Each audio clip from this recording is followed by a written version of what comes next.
भगवान से चालाकी रोचक कहानी। दोस्तों, आज की कहानी पढ़कर आपका दूसरे लोगों के तरफ नजरिया बदलने वाला है। अगर आप में थोड़ा सा भी अहंकार है तो वह कम होने वाला है। इसलिए इस कहानी को एक बार पूरी जरूर पढ़िएगा और उन्हें भी पाएगा जिन्हें आपके हिसाब से लगता हो कि यह कहानी पढ़कर कुछ फायदा हो सकता है। तो चलिए शुरू करते हैं कहानी। ये कहानी एक बहुत ही चालाक और बुद्धिशाली आदमी की है। ये चालाक आदमी हमेशा अपना फायदा निकालने के लिए अपनी चालाकी का, अपने बुद्धि का गलत इस्तेमाल करता था। एक बार इसे पता चला कि किसी एक पहाड़ी की चोटी पर पहुंचकर भगवान से सीधे बात की जा सकती है और उनसे कोई एक अपनी इच्छा पूरी करवाई जा सकती है। वो आदमी किसी तरह उस पहाड़ी की तलाश करके उसकी चोटी पर चढ़ने में कामयाब हो गया और उस चोटी पर जाकर वह चिल्ला चिल्लाकर भगवान को बुलाने लगा।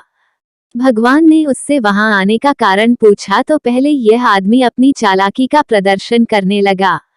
आदमी ने भगवान से कुछ सवाल पूछे। आदमी ने पहला सवाल पूछा, भगवान आपके लिए लाखों साल कितने बराबर हैं? भगवान ने कहा, मेरे लिए लाखों साल 1 सेकंड के बराबर है।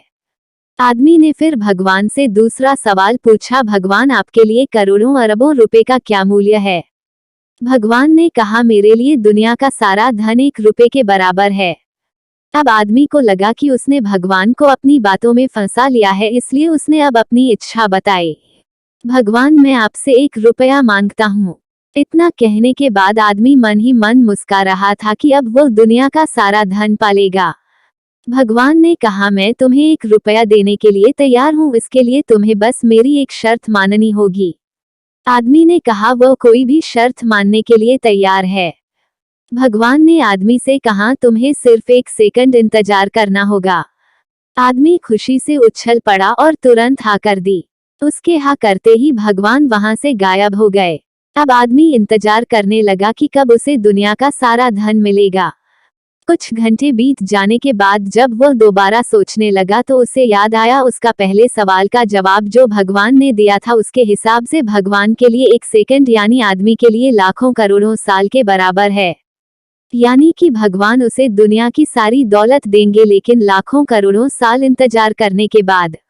ये अद्भुत कहानी हमें बड़ा ही गहरा सबक देकर जाती है। ये कहानी हमें सिखाती है कि कभी भी हमें हमारे सामने वाले को कम नहीं समझना चाहिए। अगर हम सामने वाले से ईमानदार रहेंगे, हम उसके साथ अच्छा ही करेंगे तो हमारे साथ भी अच्छा होगा। और हम सामने वाले को जो देंगे वही हमें वापस मिलेगा। हम सामने वाले को खुशी देंगे तो हमें खुशी वापस मिलेगी। हम उसे दुख देंगे तो दुख मिलेगा। वफादारी के बदले वफादारी और धोखे के बदले हमें धोखा ही मिलेगा। यदि ये कहानी आपको पसंद आई हो तो अपने दोस्तों और अन्य लोगों के साथ शेयर जरूर करिएगा।